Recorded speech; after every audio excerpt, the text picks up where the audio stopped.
Полициски пунктови, возила на МВР кои патролираат низ улиците. Казни ако го прекршиш полицискиот час.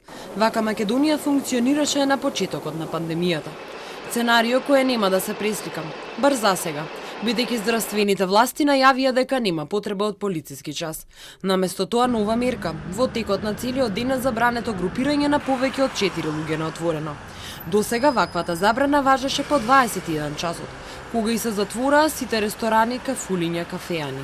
Зборува дека за викендот ќе има полициски час, дали ќе има нови рестрикции мерки, например како во Косово што беше за викендот? За сега не. За сега сметаме дека овие мерки се сосем доволни и еве ова дополнителна рестрикција во смисла на забрана за групирање и дека уследниот период ако се почитува ќе даде соодветни резултати. Оваа мерка нема да важи на места како пазари и јавен превоз. И секаде каде што има веќе јасни протоколи за работа, како спортските надпревари. Сепак можни се рестрикции во одредени градови и укинување на меѓуградскиот и општинскиот превоз. Рестрикциите не се зголемуваат, но во исто време забрзано се зголемува бројот на зафатени болнички легла во државава. Во сите болници ширум државата, освен во Струмица и во Куманово, има слободни болнички кревети.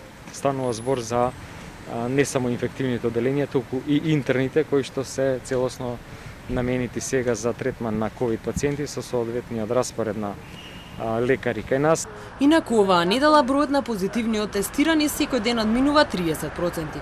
Од вчера се зголемени и пунктовите на кои граѓаните за само 15 минути може да дознаат дали се заразиле со вирусот. Дневно се прават од 300 до 500 брзи тестови и за овие тестови се закажува термин преку матичен лекар. Со нив може да се тестираат пациенти кои се во рамки на 5 дена од почеток на симптомите.